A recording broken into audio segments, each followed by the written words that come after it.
Hello people, I'm back another day, another video of me.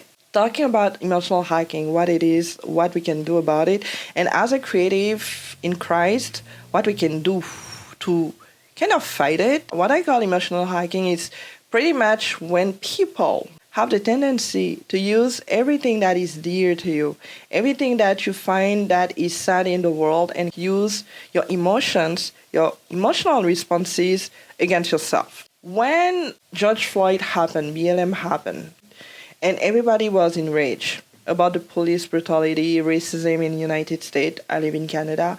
Everybody got impacted. And being a black person, there was that expectation for you to believe that racism is the big deal, is the thing that needs to be pretty much out of the earth. And I'm not saying it's not. I'm not saying it's the only thing. I'm not even saying that we shouldn't fight against racism. I think there's a way to do it. And depending where you live, African, Caribbean, African American, definitely different experiences. And when you're adding up you being an immigrant, there's definitely even more that you can see and how you can feel about it. So when that happened, there's something that was so big to me was a lot of women crying online.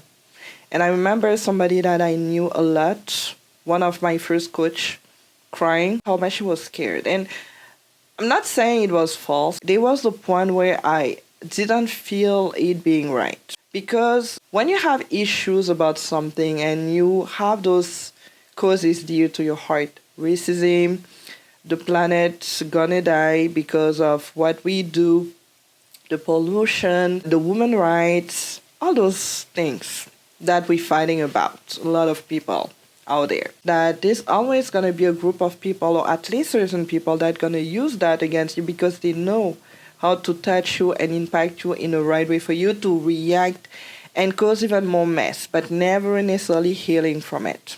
Never. Because it's always going to be a point for you to be a victim of it. It's always going to be a point of complaining about it, sharing that complaint, sharing how bad it is. But the point of sharing is usually to heal. When you are Christian and Catholic, or just Christian in general, I believe you get to heal through Christ because you have that relationship with Him. You get to love people through Christ because He loved you first.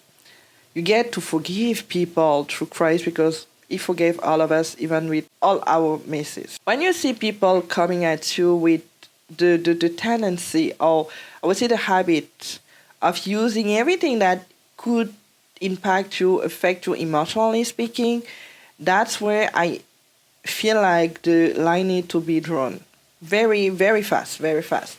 And when we got back to BLM, there was something very wrong with just the social media portraying a lot of people destroying shops, stores, neighborhoods, and the organization itself taking advantage of people being in pain to take even more money from them. And a couple of years after, we discovered that, well, the money didn't even go to the proper places and the proper neighborhood or the proper help. It was a promise. When people took those money from people that paid, that wanted to help, and all about racism and fight racism. And very much early in that process, I opened my eyes because there was something so wrong about just using that against yourself.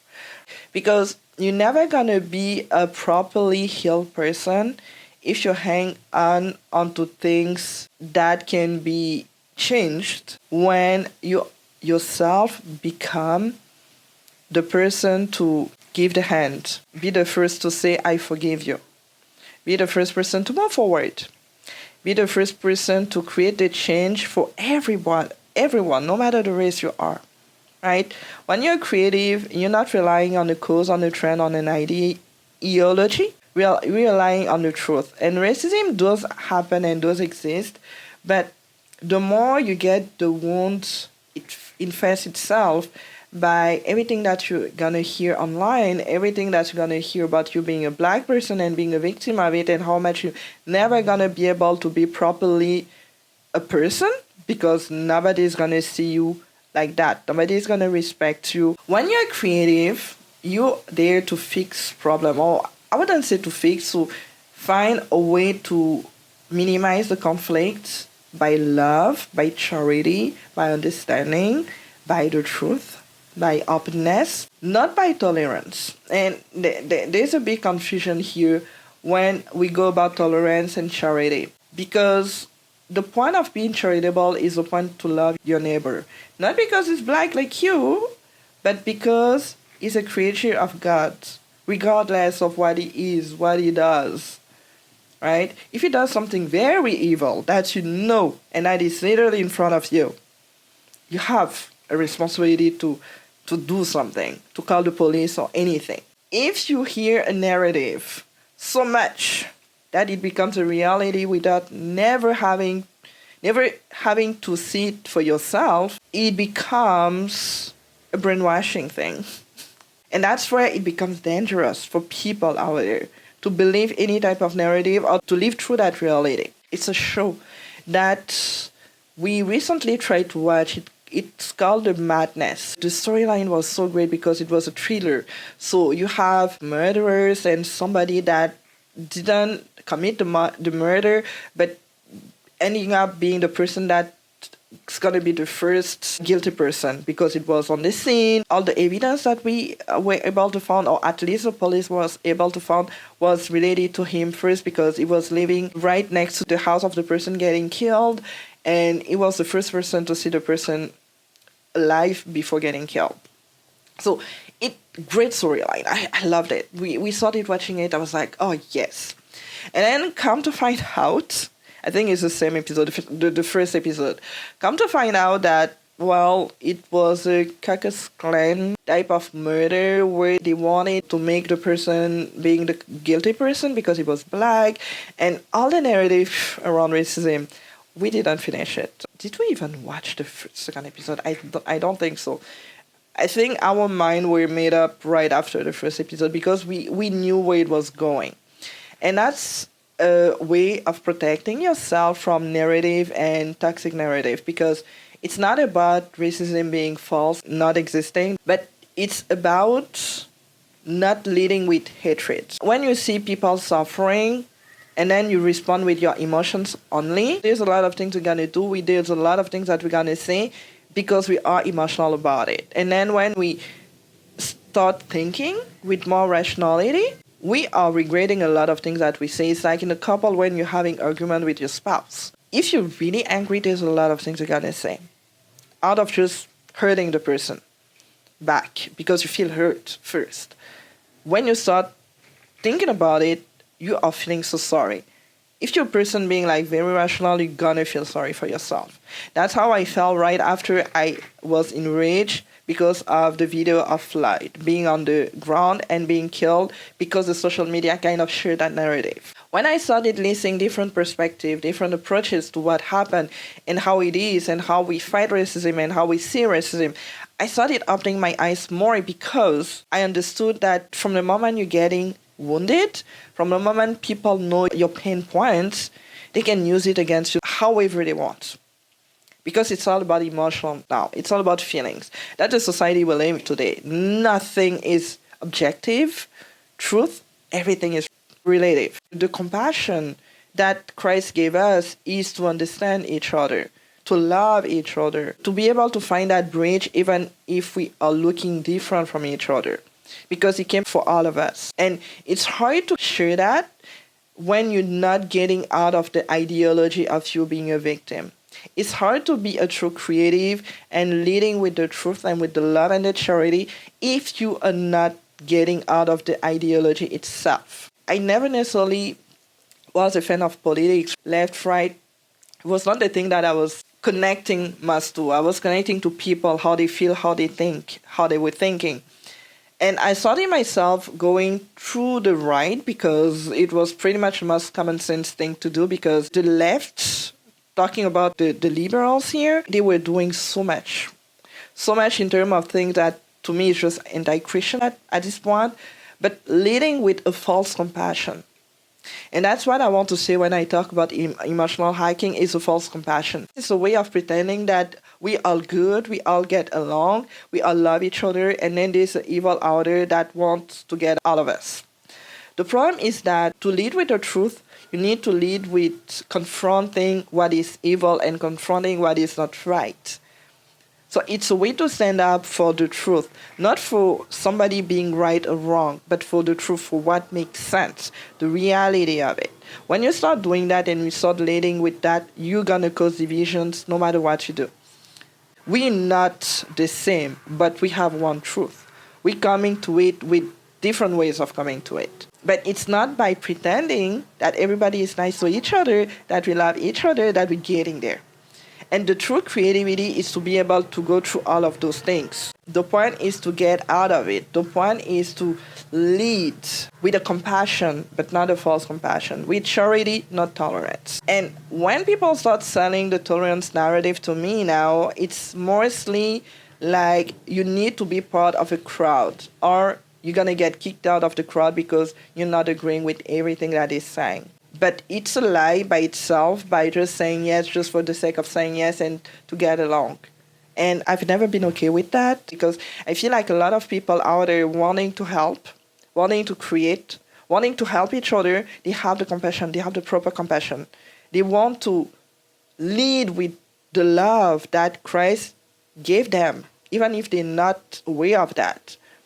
But because of toxic ideology, because of toxic narratives, because of toxic families even, they can't. They end up being in a box. They end up being in a box of expectations from everybody but the one true God. And they're getting misaligned because they listen to everybody out there and they want to please people. And that's where the people-pleasing character comes into play. And that's why me being a people pleaser, I understand that. I've been through that. I said that before, saying no, it's not something that I like to do. It's something that I know I have to do to protect a lot of things that are dear to my heart, but definitely protect the freedom of mind and the freedom of the truth. And if we can have debate, if we can have free speech, where's the creativity? Where's the truth? Where's the common sense? And I've been confronted to that in so many situations, occasions. And with BLM happening and Floyd happening, I had to take a stand, even if it's not something that I wanted to share or I felt like I was not ready to share yet at that point. And with time and learning more about my faith, relying more on God, developing the relationship, I'm not perfect. And that's why I'm relying on Him so much. If it was just up to me, there's a lot of things that I would say, there's a lot of things that I would do, and I would instantly regret that right away. But because I do my best to see the good side and the good divine part of each person in front of me, there are a couple of things that I restrain myself from doing or saying. It doesn't mean that I'm not saying the truth, because I will. If you ask me, I will do it. But out of respect, sometimes, for certain situations, I'm observing, but I'm going to be here if you need help. If you have questions, I'm open. And a lot of people, they want to do a lot of things. Having plans to be with each other and having that love with each other. But it never makes sense when you don't start with the true, perfect love from Christ. It never makes sense and it never works out on the long term. It's going to work out for a couple of months and years, but never for the long term. And that's where making money, being tolerant, saying yes to everybody, or just pretending to get along with everybody, it's much more hurtful for your creativity than anything that you're ever going to do.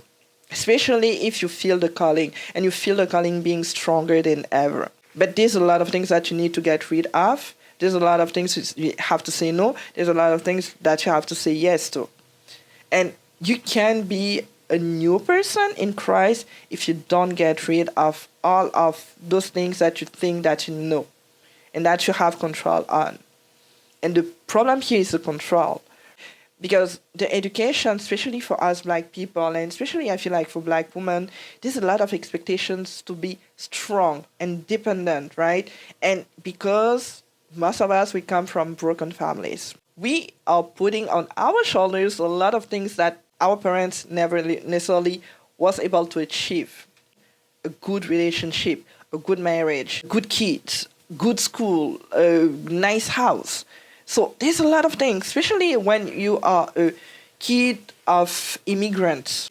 That's where it's even sometimes harder because you have to go against all the narrative about your own parents' mentality and way of doing. We can all be Christian, but because of different situations and the generation of our parents, they're not gonna be as practicing as you want to. And sometimes you have to go over that. Sometimes you have to do more, and you will always have to do more actually. But because you never necessarily receive the proper love because of the broken family situation, you're gonna compensate it with your work, with your career, with you being strong and independent. And when it comes relying on God, that grace that you need to receive, that you want to receive, you keep the door closed because you are so feeling like you are so independent in your heart and in your mind. Nothing can do nothing for you because you want to do it. And if you want to do it, you're in control of it, everything is going to be all right. And that's why sometimes in some situations, a lot of situations, it's only when you get into such a tough situation, like there's nothing you can do, you are overwhelmed, you're stuck, then you get on your knees and you pray and ask and you surrender because it's the only thing that you can do. But it doesn't have to be that hard. It doesn't have to be complicated like that. It doesn't have to get to that point if you understand it way before, if you have that proper understanding of it. And the emotional hacking can become something that is charitable, that becomes a great gift. And the point here is not necessarily to get rid of the compassion, but is to have the compassion for the proper things, to have an alignment with your compassion and the truth. Because all of those things are gifts, but gifts misused. And wherever you're coming from, even from broken families, there's a lot of things that you can do. We have those ways now. But you need to realign yourself into the truth, into the charity, into the proper love.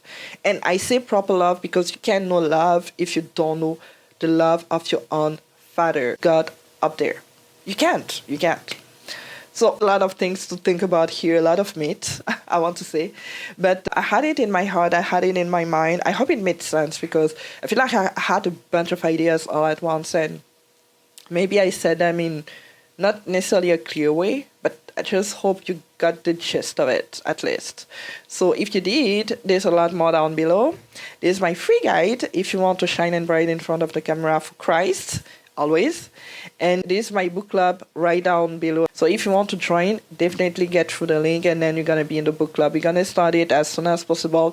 First book, I have too many options actually. But everything is going to be down below. If you want to work with me, all the details down below as well. I hope it was helpful for you. And I'm going to see you for my next video. Like I say all the time, keep smiling because it's free and contagious in a good way.